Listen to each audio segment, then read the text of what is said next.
Hello दोस्तों। तो अपन लोग नंबर सिस्टम पढ़ रहे थे 9th स्टैंडर्ड में। तो नंबर सिस्टम में अपन ने नंबर का क्लासिफिकेशन देख लिया था, अलग अलग नंबर के बारे में देख लिया था, क्या होते हैं रैशनल इर्रेशनल, है ना। और आज जो हमको देखना है वो ये देखना है कि जो हमने आपको इर्रेशनल नंबर बताए थे, है ना। जैसे कि हमने कहा था आपको कि √2 जो है वो इर्रेशनल नंबर होता है, √3 इर्रेशनल नंबर होता है, √7 इर्रेशनल नंबर होता है। तो वो क्यों होता है, कैसे होता है, ये सारी चीज़ें हमको आज देखनी है कि √3 जो है या √2 जो है या √7 जो है वो इर्रेशनल नंबर क्यों होता है, ठीक है। या हमको प्रूफ करने आ जाए कि प्रूफ दैट, चलो हम पहला क्वेश्चन ही ले लेते हैं। अपना पहला क्वेश्चन लेते हैं, प्रूफ दैट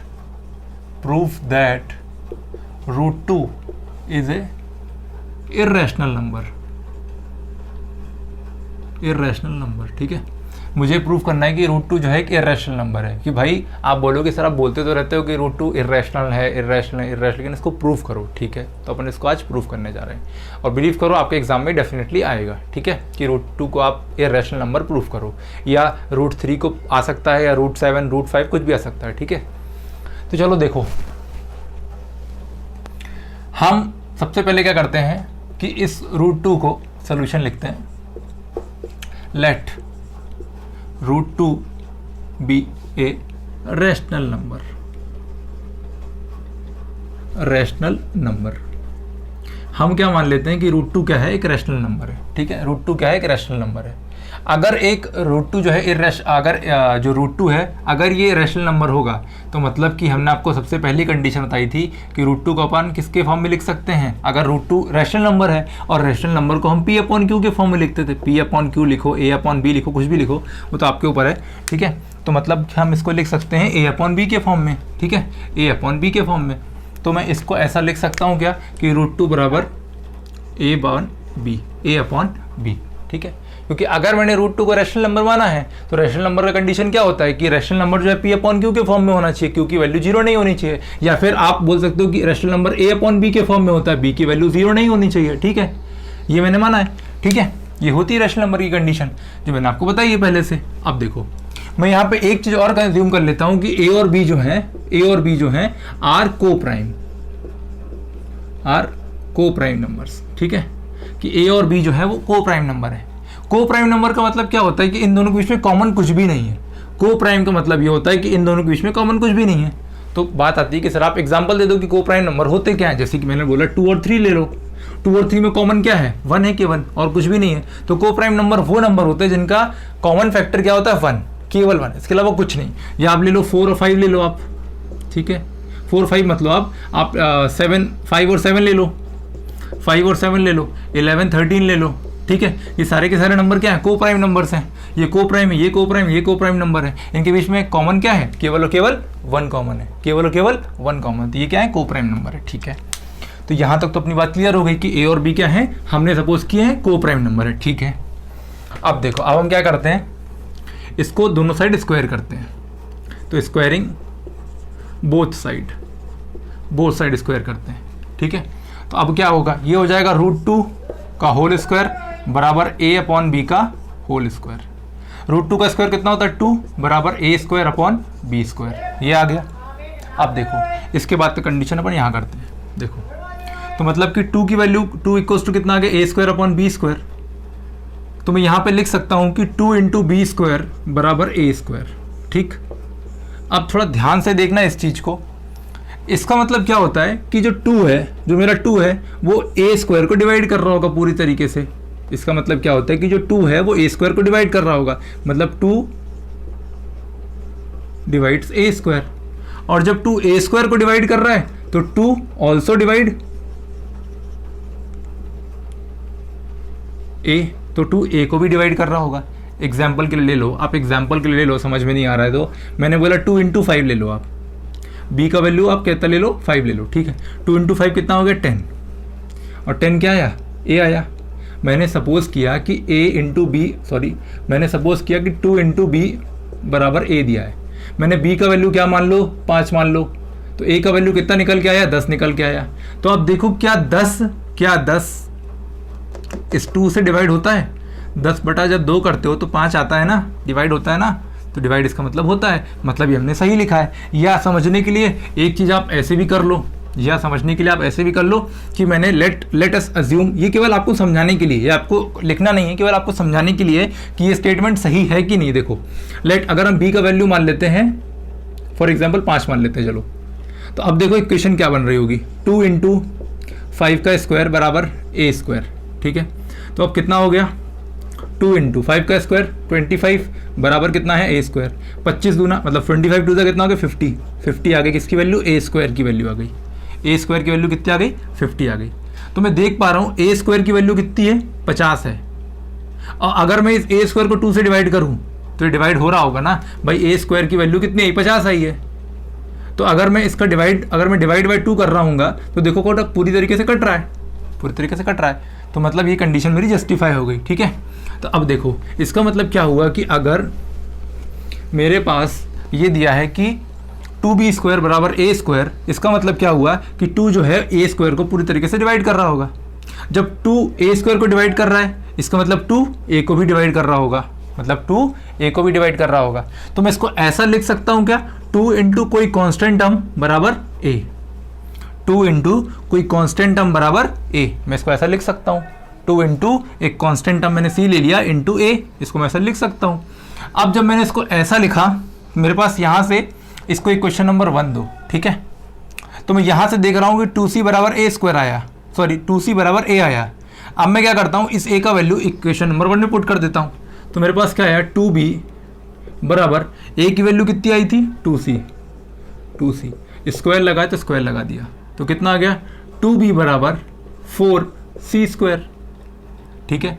2 × 1 = 2, 2 × 2 = 4, तो b, ये एक मिनट को ये यहाँ पे, चलो ठीक है कोई दिक्कत नहीं। तो b बराबर कितना आ गया मेरे पास 2c स्क्वायर, b बराबर कितना आ गया 2c स्क्वायर। इसका मतलब क्या हुआ, इसका मतलब ये हुआ कि 2 डिवाइड्स b, इसका मतलब यही तो हुआ ना कि 2 जो है b को डिवाइड कर रहा होगा, क्योंकि आप लेट अस सपोज आप c की वैल्यू, ये केवल आपको समझाने के लिए, आपको कॉपी में लिखना नहीं है, मतलब आपको जब सोल्यूशन कर रहे हो, जब एग्जाम में क्वेश्चन आ रहा होगा तो आपको ये नहीं करना है, आपको केवल समझाने के लिए बता रहा हूँ। आप लेट अस अज्यूम कि c का वैल्यू आप ले लेते हो 4, आप c का वैल्यू 4 ले लेते हो, ठीक है। तो अब क्या हो रहा होगा, देखो b का वैल्यू कितना आ रहा होगा 2 × c का स्क्वायर मतलब 4 का स्क्वायर, और 2 × 4 का स्क्वायर कितना होता है 16, और 16 × 2 = 32, ठीक है। अब मैंने क्या कहा था कि ऐसी इक्वेशन में, ऐसी कंडीशन में कि 2 b को डिवाइड कर रहा होगा, तो देखो क्या, अगर मैं b की वैल्यू, ये b की वैल्यू तो आई है ना, तो मैं अगर डिवाइड बाय 2 करता हूं तो क्या डिवाइड हो रहा है, देख रहे हो। तो 32 को जब मैंने 2 से डिवाइड किया 16 आ रहा है, मतलब ये डिवाइड हो रहा है ना, मतलब कि 2 जो है b को डिवाइड कर रहा है, ये मैंने प्रूफ भी कर दिया आपके लिए, ठीक है। तो इसका मतलब क्या हुआ, इसका मतलब ये हुआ कि 2 जो है, आप इसको अगर देख पा रहे हो, 2 जो है वो a को भी डिवाइड कर रहा है और 2b को भी डिवाइड कर रहा है, 2a को भी डिवाइड कर रहा है और 2b को भी डिवाइड कर रहा है। इसका मतलब क्या हुआ, दोनों का कॉमन फैक्टर क्या आ गया 2 आ गया। और हमने क्या माना था कि a और b क्या है, को प्राइम नंबर है, मतलब इनके बीच का कॉमन फैक्टर हमेशा कितना होना चाहिए, मैक्सिमम कितना होना चाहिए 1 होना चाहिए, बट यहाँ कितना आ गया 2 आ गया। तो मतलब हमारा जो एजम्पशन था वो तो गलत हो गया। हमने एज्यूम क्या किया था कि भाई √2 जो है रैशनल नंबर है, और रैशनल नंबर है इसको मैंने a/b के फॉर्म में लिखा, a और b को मैंने को प्राइम नंबर माने। अब जब को प्राइम नंबर माने तो इसका मतलब कि इन दोनों के बीच में मैक्सिमम कॉमन फैक्टर कितना आना चाहिए 1 आना चाहिए, लेकिन यहाँ तो 2 आ गया, क्योंकि 2 जो है वो b को भी डिवाइड कर रहा है और 2 a को भी डिवाइड कर रहा है, ठीक है। तो ये कंडीशन तो गलत हो गई। इसका मतलब क्या हुआ कि हमने जो एजम्पशन किया था कि √2 रैशनल नंबर है वो क्या है, गलत है, ठीक है। This implies √2 is not a rational number, ठीक है। मतलब कि √2 क्या है, रैशनल नंबर नहीं है। हमारा एजम्पशन जो था वो क्या था, गलत था, ठीक है। तो इसका मतलब √2 है क्या, √2 इज अ इर्रेशनल नंबर। अगर दिखाई ना दे रहा तो मैंने बोल भी दिया है कि √2 क्या है, एक इर्रेशनल नंबर है, ठीक है। ये चीज आपको यहां से समझ में आई होगी। इस कंडीशन को आप ऐसा भी लिख सकते थे, लेट रूट, आप यहाँ पे ये कंडीशन तो ऐसा लिखते कि let √2 be a rational number, या तो इसको ये लिखते, या तो आप इसको ऐसा भी लिख सकते थे कि आप इसको ऐसा लिखते, देखो इस स्टेटमेंट को आप ऐसा भी लिख सकते थे, ऑन द कॉन्ट्रेरी,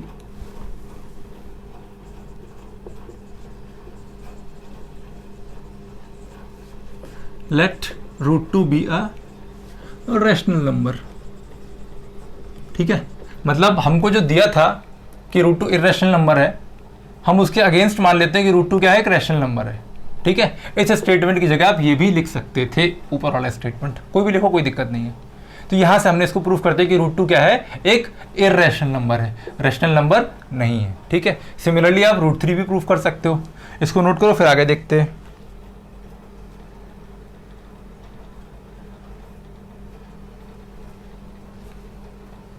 ठीक है, हो गया। ओ देखो, यहाँ पे एक गड़बड़ हो गया अपने पास कि यहाँ से अपन ने जब किया था ये जो b को यहाँ लेके आए तो b² आएगा। यहाँ पे एक छोटा सा गड़बड़ हो गया कि जब ये जो b² को जब यहाँ मल्टीप्लाई किया तो b² आया था, इसमें कोई चेंज नहीं आएगा, ये आंसर में कोई चेंज नहीं आएगा, बट यहाँ बस b² आएगा। ठीक है, यहाँ बस b² आएगा। तो अपन यहाँ पे केवल लिखेंगे 2 divides b², this implies 2 also divide b। ठीक है, बस इतना और लिखना अपन को, 2 also divide b। Same condition जैसा अपन ने ये लिखा था, सेम वाली कंडीशन वहाँ लिखनी है बस अपन को। ठीक है, और आप इसको देख भी पा रहे हो कि हमने जब c की वैल्यू 4 ली थी तो कितना वैल्यू आया था, और शायद यहाँ मिट गया है, मैं यहाँ लिख देता हूँ दोबारा आपके लिए। देखो मैं यहाँ लिख देता हूँ, यहाँ लिख देता हूँ मैं आपको। देखो कि हमारे पास आया था कि b² बराबर, मैंने c का वैल्यू शायद 4 लिया था क्वेश्चन में, एज्यूम किया था, तो 2 × 4 का स्क्वायर 16 आ गया था। ठीक है, 16 तो कितना था 32 b²। ठीक है, तो मैंने कहा था कि 2 जो है डिवाइड्स b²। देखो ना, b² अगर 2 से डिवाइड करता हूँ तो देखो डिवाइड हो रहा पूरे तरीके से, 16 आ रहा है ना। ठीक है, मतलब कंडीशन सही है, और जब ये है तो फिर ये भी सही होगा कि 2 ऑल्सो डिवाइड b। ठीक है, तो सोल्यूशन में कोई डिफरेंस नहीं है, बस ये स्टेप यहाँ जो अपन ने b² था वो गलती से केवल b लिख दिया था, इसीलिए था, बाकी कोई दिक्कत नहीं। ठीक है, तो ये स्टेप 2 डिवाइड्स b², इसका मतलब क्या, 2 ऑल्सो डिवाइड b। मैंने आपको चेक भी करा दिया था, और फिर हमने देखा कि दोनों कंडीशन से कि हमारे पास 2 जो है कॉमन फैक्टर आ रहा है, a और b दोनों को काट रहा है, जबकि नहीं काटना चाहिए क्योंकि a और b क्या है, को प्राइम नंबर है। तो हमारा जो एजम्पशन था वो गलत था कि 2 क्या है, रैशनल नंबर। ये हमारा एजम्पशन गलत था। 2 क्या है, √2 क्या है, एक इरैशनल नंबर है। ठीक है, बोलने में हो सकता है कि मैं गलती से √2 को मैंने 2 बोल दिया हो, तो उस चीज़ को इग्नोर करना कि हमारा जो एजम्पशन था कि √2 जो है रैशनल नंबर है, ये गलत है। एक्चुअली में क्या है, √2 एक इरैशनल नंबर है। ठीक है, हमने प्रूफ किया है। हम √3 और देखते हैं, ठीक है, जिससे हमारी समझ थोड़ी और डेवलप होगी। देखो हम एक क्वेश्चन और देखते हैं।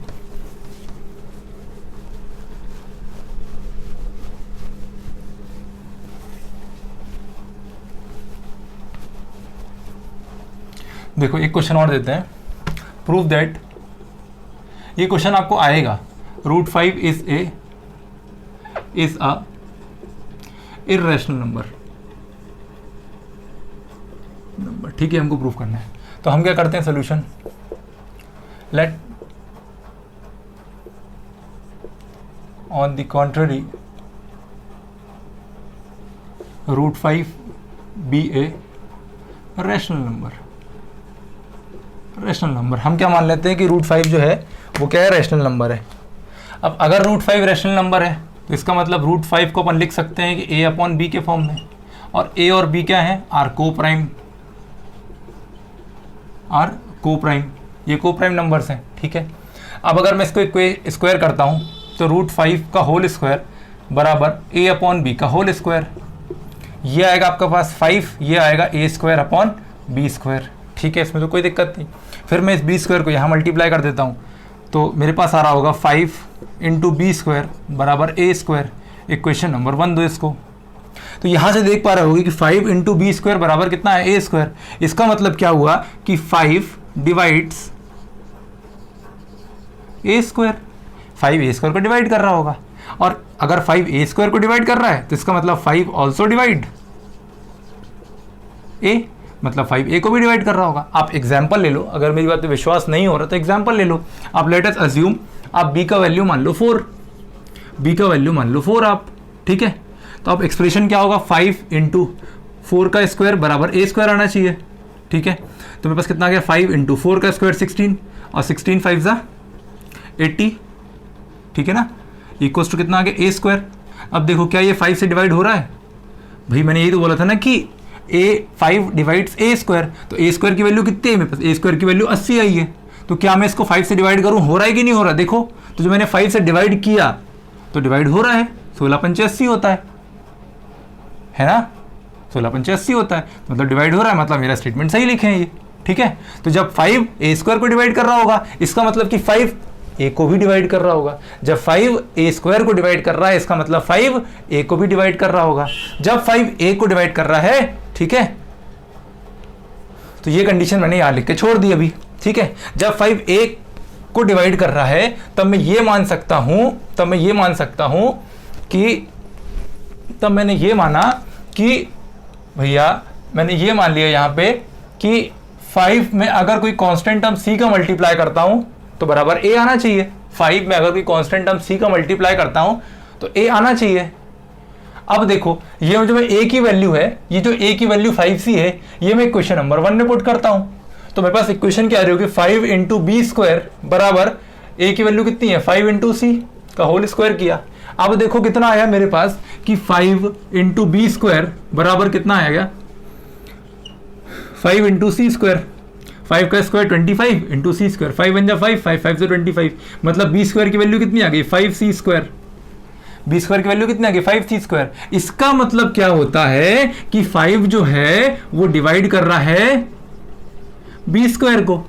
जब 5 b² को डिवाइड करेगा तो 5 also divide b also divide b। तो इसका मतलब क्या हुआ कि 5 जो है वो a को भी डिवाइड कर रहा है और 5 जो है वो b को भी डिवाइड कर रहा है। तो भैया हमने कहा था कि को प्राइम नंबर है a और b, जब को प्राइम नंबर है तो इनका कॉमन फैक्टर 5 कैसे आ गया, इनका कॉमन फैक्टर 5 कैसे आ गया, 5 तो आना ही नहीं चाहिए था, क्योंकि अगर 5 आ गया इसका मतलब कि दोनों नंबर 5 से डिवाइड हो रहे हैं, और जब दोनों नंबर 5 से डिवाइड हो रहे हैं तो ये नंबर को प्राइम नहीं रहे। जब को प्राइम नहीं रहे तो हमारा असम्पशन गलत हो गया कि हमने इनको, अगर हमने जब इस √5 को हमने जब रैशनल नंबर माना था और हमने कहा था कि ये a/b के बराबर है, a/b हमने जो a और b थे हमने को प्राइम नंबर माने थे, तो जब को प्राइम नंबर थे इनका कॉमन फैक्टर केवल 1 आना था, लेकिन आ कितना गया भाई साहब, 5 आ गया। इसका मतलब हमारा जो असम्पशन था वो गलत था कि √5 रैशनल नंबर है, ये हमारा असम्पशन गलत था। तो एक्चुअली है क्या, √5 इररेशनल नंबर है। This implies √5 is not a rational number, ठीक है, हमारा असम्पशन गलत हो गया कि √5 अब जो है रैशनल नंबर नहीं है। तो भाई साहब है क्या, √5 क्या है, एक इररेशनल नंबर है, इररेशनल नंबर है, ठीक है। तो इसको नोट करो, आगे देखते हैं फिर। इसको एक चीज ऐसी भी समझ सकते हो कि देखो जैसे मैंने आपसे कहा, देखो मैं आपको थोड़ा यहां समझाता हूं, हो सकता है आपको यहां डाउट आ रहा हो। देखो मैंने कहा फॉर एग्जांपल आप मानो कि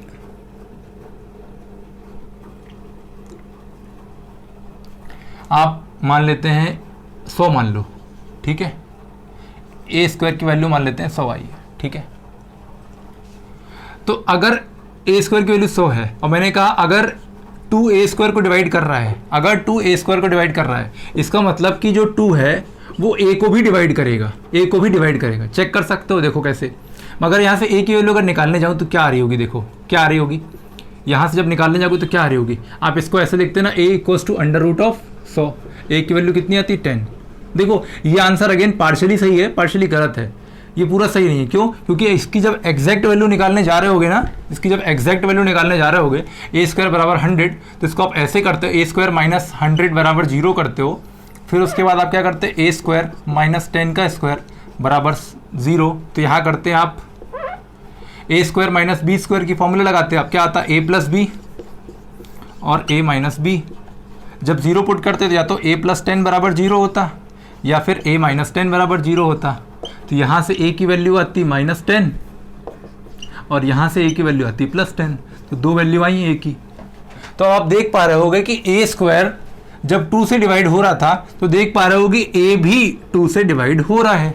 देखो ना, -10 को 2 से डिवाइड करोगे -5 आता है, और जब 10 को 2 से डिवाइड करते हो तब भी 5 आता है, ठीक है। मतलब जब 10 को 2 से डिवाइड करते हो तो -5 आ रहा है, डिवाइड हो रहा है पूरी तरीके से, और जब 10 को 2 से डिवाइड कर रहे हो तो 5 आ रहा है। तो इसका मतलब क्या हुआ, इसका मतलब ये पूर्णतः डिवाइड हो रहा है। मतलब मैंने जो यहाँ कंडीशन लिखी थी कि अगर ए स्क्वायर को कोई नंबर डिवाइड कर रहा है तो वो ए को भी कर रहा होगा, डेफिनेटली कर रहा होगा। समझ रहे हो? अगर कोई नंबर ए स्क्वायर को डिवाइड कर रहा है तो वो ए को भी कर रहा होगा। मैंने आपको इस एग्जांपल के थ्रू समझाया है वो चीज़, ठीक है। तो उम्मीद करते हैं आपको यहाँ से क्लैरिटी आई होगी। अब देखो, ये नोट करो, ठीक है। तो मैंने यहाँ से प्रूफ कर दिया कि √2 जो है इरेशनल नंबर था इसके पिछले वाले क्वेश्चन में, और √5 इरेशनल नंबर है इस वाले क्वेश्चन में, ठीक है। इसको नोट करो। जो मैंने स्टेप लिखे हैं ये आपको बिल्कुल सारे के सारे स्टेप लिखने हैं, ठीक है। आपको एग्जाम में यही काम आने वाले हैं, ठीक है। पता तो है अपन को कि √5 या √2 एक इरेशनल नंबर है, लेकिन प्रूफ कैसे करना है मैंने आपको करके दिखाया है, ठीक है। नोट हो गया? चलो देखो आगे।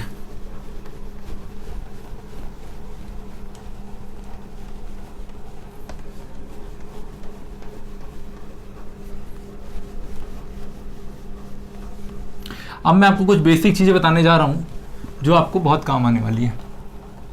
देखो, बेसिक चीजें ये हैं कि अगर एक इर्रेशनल नंबर में मैं कुछ जोड़ दूं या मैं इर्रेशनल नंबर में कुछ डिवाइड कर दूं, कुछ भी डिवाइड कर दो, या इर्रेशनल नंबर में मैं कुछ माइनस कर दूं, इर्रेशनल नंबर में मैं कोई रैशनल नंबर मल्टीप्लाई कर दूं, इर्रेशनल नंबर में मैं कोई रैशनल नंबर मल्टीप्लाई कर दूं, तो इन सभी का रिजल्ट एक इर्रेशनल नंबर ही आता है। इन सभी का रिजल्ट एक इर्रेशनल नंबर ही आता है। बस इस वाली कंडीशन में थोड़ा सा ध्यान रखना पड़ेगा, थोड़ा सा ध्यान। क्यों? क्योंकि मैंने यहां बोला था अगर इर्रेशनल नंबर में एक रैशनल नंबर मल्टीप्लाई करते हो तब तो एक इर्रेशनल मिलेगा ही मिलेगा, डेफिनेटली है। बट अगर इर्रेशनल नंबर में एक इर्रेशनल नंबर भी मल्टीप्लाई करते हो तब ये आपको इर्रेशनल भी मिल सकता है और एक कंडीशन में रैशनल भी मिल सकता है। रैशनल किस केस में? देखो, अगर मैं √2 को √2 से मल्टीप्लाई करता तो आंसर आता 2, और 2 क्या है? एक रैशनल नंबर है ना। √2 इंटू √2 क्या है? एक इर्रेशनल नंबर है, ये √2 इर्रेशनल नंबर है। दोनों को जब मल्टीप्लाई किया तो क्या आया? 2 आया, लेकिन 2 तो एक रैशनल नंबर है। तो बस इस कंडीशन को याद रखना कि अगर दो सेम इर्रेशनल नंबर को मल्टीप्लाई कर रहे हो, अगर दो सेम इर्रेशनल नंबर को मल्टीप्लाई कर रहे हो तब रिजल्ट क्या मिलेगा? रैशनल। अदरवाइज हर केस में इर्रेशनल मिलेगा। जैसे कि √2 इंटू √3 जब किया आपने तो हमेशा याद रखना अगर सेम रूट है, जैसे कि ये भी स्क्वायर रूट ये भी स्क्वायर रूट है, मल्टीप्लाई में जब होते हैं तब एक कॉमन रूट लगा के अंदर वाले टर्म को मल्टीप्लाई कर देते हैं। कितना आता है? √6 आता है। इस चीज़ को याद रखना। एक और बेसिक कंसेप्ट देखो, इनको ऐड कैसे करते हैं वो भी देखो। देखो, रैशनल नंबर और इर्रेशनल नंबर कभी ऐड नहीं होते, ठीक है। देखो आप मिस्टेक क्या कर सकते थे वो बताता हूँ आपको। देखो इससे मिस्टेक क्या कर सकते थे। देखो, अगर √2 प्लस √3 दिया है, ठीक है, तो आप इसको ऐड करके √6 नहीं लिख सकते। 2 मतलब इसको ऐसा भी नहीं लिख सकते कि 2 लिख दिया यहाँ पे और 3 इंटू 2, ऐसा भी नहीं लिख सकते आप इसको। ऐसा भी नहीं कर सकते कि 2 + 3 लिख दिया। ऐसा भी नहीं कर सकते कि √2 + 3 लिख दिया। 2 + 3 कितना होता है? √5 होता है। ये सारे के सारे गलत हैं, इनको आप इस तरीके से नहीं लिख सकते। ये एक्सप्रेशन ऐसा का ऐसा ही रहेगा, क्योंकि ये अलग अलग इर्रेशनल नंबर हैं, अलग अलग इर्रेशनल नंबर हैं और ये ऐड हो रहे हैं। अगर ये मल्टीप्लाई होते तब देखो ये √6 आ जाता, लेकिन एडिशन में या सब्ट्रैक्शन में ये पॉसिबल नहीं है। सब्ट्रैक्शन में भी पॉसिबल नहीं है। अब देखो एक कंडीशन, अगर कहीं लिखा है √2 प्लस लिखा है 3, तो आप इसको ऐसा नहीं लिख सकते कि √2 + 3 लिख दिया ऐसा, या 3√2 लिख दिया, ठीक है। या आप क्या कर सकते थे, या आप इसको ऐसा लिख दिए। तो ये सारे के सारे एक्सप्रेशन भी गलत हैं, इनको भी आप नहीं लिख सकते। ये सारे के सारे एक्सप्रेशन भी गलत हैं, ठीक है। इस चीज़ को भी अपन को याद रखना है, ठीक है। इसको नोट करो।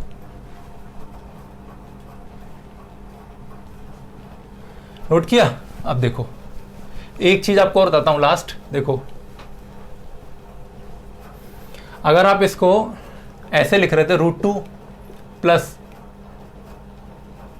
ये √3 ले लो, √3 प्लस √3, अगर ये लिखा है, सेम इर्रेशनल नंबर लिखे हैं और उनको अगर आपको ऐड करना है, ठीक है, तब क्या करते? देखो ये भी स्क्वायर रूट। सबसे पहले कंडीशन चेक करो क्या जो रूट है वो बराबर सेम है कि नहीं है। मतलब ऐसे तो नहीं कि एक क्यूब रूट है और एक स्क्वायर रूट है, वो तो नहीं है। तो पहले मैंने चेक किया ये भी स्क्वायर रूट है, ये भी स्क्वायर रूट है, पहली कंडीशन सेटिस्फाई कर गई। अब इसको ऐड करने का मेथड क्या है, आप इस देख लो रूट 3 का कोफिशिएंट कितना है 1, इस रूट 3 का कोफिशिएंट कितना है 1, तो क्या करना कोफिशिएंट को कोफिशिएंट से ऐड कर दो 1 + 1, एक ब्रैकेट लगा दो, दूसरे ब्रैकेट में एक बार रूट 3 लिख दो, कितना आ गया 2√3, यही इसका आंसर आ गया। ठीक है, यही इसका आंसर आ गया। या आप इसको ऐसे भी समझ सकते थे कि आपने रूट 3 कॉमन निकाल लिया और क्या बचा 1 + 1, कितना आ गया 2√3। ठीक है, एक क्वेश्चन और देखो इस पे, अगर इसको आपको ऐसे ऐड करना होता, अगर इसको आपको ऐसे ऐड करना होता कि 2√3 दिया है प्लस 6√3 दिया है, इसको अगर ऐड करना होता तब क्या करते, तो मैंने कहा यहाँ पे पहले देख लो कि स्क्वायर रूट है कि नहीं, मतलब स्क्वायर मतलब क्यूब रूट भी हो सकता है, बट ये देख लो कि दोनों रूट सेम है कि नहीं है। यहाँ पे देखो स्क्वायर रूट है, यहाँ पे भी स्क्वायर रूट है, तो पहली कंडीशन सेटिस्फाई कर गई। अब देखो, अब यहाँ से अगर आपको ऐड करना है तो एक तो होता है कि डायरेक्टली आप देख लो कि स्क्वायर रूट है, स्क्वायर रूट है, अंदर वाले नंबर सेम लिखे हैं, 3 3 बिल्कुल सेम है, तो कोफिशिएंट को डायरेक्टली ऐड कर दो, 6 + 2 8, और एक बार वो रैशनल नंबर इर्रेशनल नंबर लिख दो। क्या मैंने बोला, जब आप देखो कि 2 इर्रेशनल नंबर बिल्कुल सेम लिखे हैं तो उनके कोफिशिएंट को आप ऐड कर दो, और वो जो इर्रेशनल नंबर उसको एक बार लिख दो। या अगर आपको समझ में नहीं आता ऐसा, तो आप देखो यहाँ से √3, यहाँ से √3, इसको मैंने कॉमन निकाल लिया, अंदर कितना बचेगा 2 प्लस यहाँ कितना बचेगा 6, कितना आ जाएगा √3, और यहाँ 2 + 6 कितना हो जाएगा 8, तो आंसर कितना आ रहा होगा 8√3। ये चीज़ें माइनस में भी काम करेंगी। ठीक है, माइनस में भी ये चीज़ें काम करेंगी। तो आज के लिए इतना रखते हैं, थैंक यू, नेक्स्ट क्लास में मिलते हैं।